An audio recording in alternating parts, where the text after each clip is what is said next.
सुनो, तुम्हारे बाबूजी तो कब के गुजर गए। अब उनका जो सामान है वो पड़े पड़े कबाड़ा हो रहा है। बेच ही दो, कुछ पैसे आ जाएंगी। बात तो सही है। अगले संडे फुर्सत में यही करेंगे। अगले संडे रोहित सारा सामान कबाड़ी को घर बुला के दे देता है।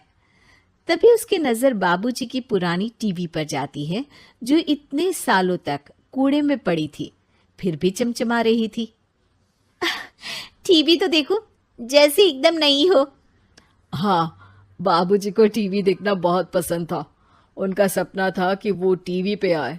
एक बार मौका भी था जब वो अपने गांव के गाने सुनाने किसी चैनल पर जाने वाले थे, पर मैं और मेरा भाई लड़ पड़े और बाबूजी को घर पर ही रुकना पड़ा। चला के देखें क्या? हाँ हाँ, क्यों नहीं, देख लेते हैं। पर शायद ही चले। बाबूजी ने उस लड़ाई के दिन के बाद टीवी देखना ही छोड़ दिया था। टीवी चालू करने के लिए उसमें केबल वायर लगा दिया जाता है। एक न्यूज चैनल चालू हो जाती है। स्वर्ग की सीढ़ी के रास्ते हैं तीन, तीनों के तीन रास्ते हैं संगीन। पहला रास्ता है सांप की बीन, दूसरा रास्ता घर में बिछा कालीन, तीसरा रास्ता कलकत्ता से चीन। ये क्या बकवास खबर है, कुछ अच्छा लगा दो। अरे आप बोलो तो सही, कोई अच्छी खबर सुना देता हूं। मेरा तो काम ही खबर देना है। अरे बाप रे, टीवी बात कर रही है। हाँ, ये न्यूज वाला मुझसे।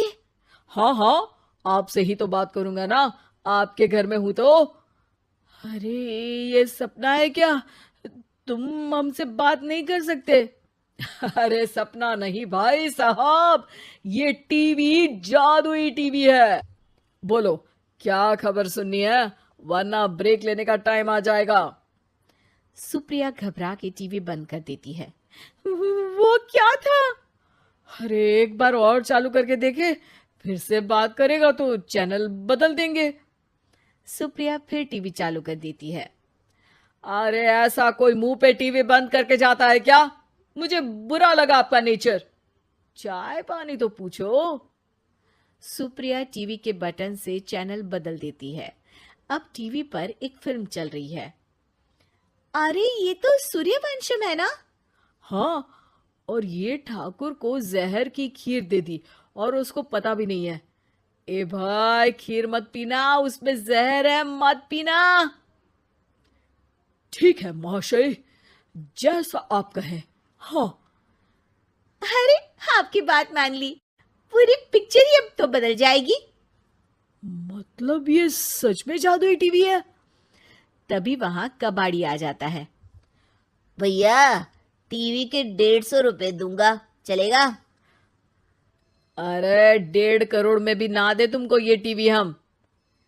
अरे 1.5 करोड़ खरीदने को होते तो तुम्हारे घर में ये पानी चाय नहीं पीता, अंबानी या टाटा के घर बैठा कोल्ड कॉफी पीता। रोहित कबाड़ी का हिसाब करके उसे वहां से चलता करता है और अपने भाई शशिकांत को फोन लगा के बुलाता है। शशि थोड़ी ही देर में वहां पहुंच जाता है। क्या हो गया भैया? अरे बाबूजी का टीवी याद है? हाँ हाँ, जिसमें घुसे रहते थे हमेशा वो, और अपने को कुछ नहीं देखने देते थे। अरे वो अब जादुई टीवी बन गया है। भैया, आपकी बकवास करने की आदत अब तक नहीं गई। अरे आपके घर में बच्चे हैं, अब तो बड़ों जैसी बात करो। रोहित जाके टीवी चालू कर देता है। टीवी पर एक जादू का शो हो रहा है जिसमें एक जादूगर है। अब मैं अपनी टोपी में से कबूतर निकालूंगा। श्रिंग ब्रिंग शरिंग बम फोपा फुफी फुफा पाउ। टीवी से कबूतर निकलता है और शशिकांत के सर पर आकर बैठ जाता है। भैया, ये क्या हो रहा है? भैया इसे उड़ाओ। ए कबूतर, जा जा, कबूतर चल निकल। अब मैं टोपी में से सांप सुनते ही शशिकांत कांप जाता है और भाग के टीवी बंद कर देता है। भैया, सॉरी भैया, मैं समझ गया ये सच में जादुई टीवी है, पर एक बार और ट्राई करते हैं। पर भाभी, कोई दूसरा चैनल लगाओ हाँ, जिसमें डर ना लगे।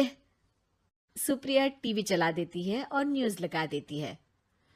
अरे कितने दिनों बाद मुझे याद आया। बताइए क्या खबर सुनाओ। और ये नया आदमी कौन है? ये मेरा भाई है शशिकांत। ओह यस, वही है ना जिससे तुम लड़ लिए थे किसी बात पे और तुम्हारे बुढ़ाओ पिताजी गुस्सा हो गए थे और टीवी को संन्यास दे दिया था। हैं? तुमको कैसे पता ये सब? इस टीवी में रहने वाले आदमी से लेकर कबूतर तक को तुम्हारे बाबूजी और तुम्हारी बातें पता है, इसलिए तो ये जादुई टीवी है। ये टीवी क्या कर सकती है वैसे? तुम जो मांगो दे सकती है। कहानी बदल सकते हो, खबर बदल सकते हो, कोई चीज मांग सकते हो। अरे भैया, ये टीवी मैं लेके जा रहा हूँ। बाबूजी का लाडला तो मैं ही था ना। अरे ऐसे कैसे? मैं बड़ा बेटा था। अब तक मेरे घर में टीवी थी ना। अब तक कहाँ गए थे पिताजी के लाडले?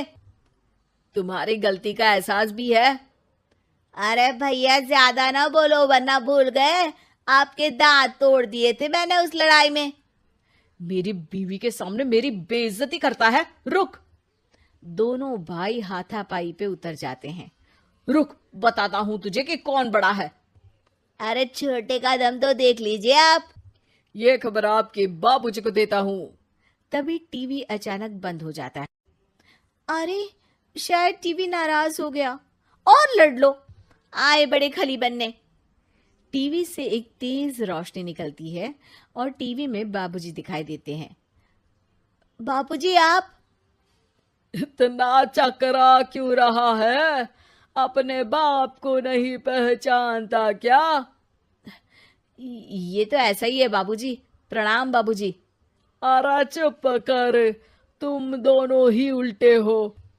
तुम्हारी वजह से मैंने टीवी में आने के सपने को छोड़ दिया, तुम्हारी लड़ाई की वजह से। और तो और, जितना मैं अपनी बीवी को नहीं देखता था उतना टीवी को देखता था, वो भी छोड़ दिया तुम दोनों की लड़ाई की वजह से। और अब मरने के बाद जब मैंने टीवी को जादुई टीवी बना दिया तो भी तुम इसका फल लेने की जगह लड़ रहे हो। अरे तुम तो लायक ही नहीं हो। अब तुमको बाबा जी का ठुल्लू भी नहीं मिलेगा। बाबूजी चले जाते हैं। टीवी बंद हो जाता है। रोहित और शशिकांत गिड़गिड़ा के टीवी के सामने हाथ जोड़ के बाबूजी को बुलाते हैं, पर टीवी सिर्फ धुआं निकालता रहता है।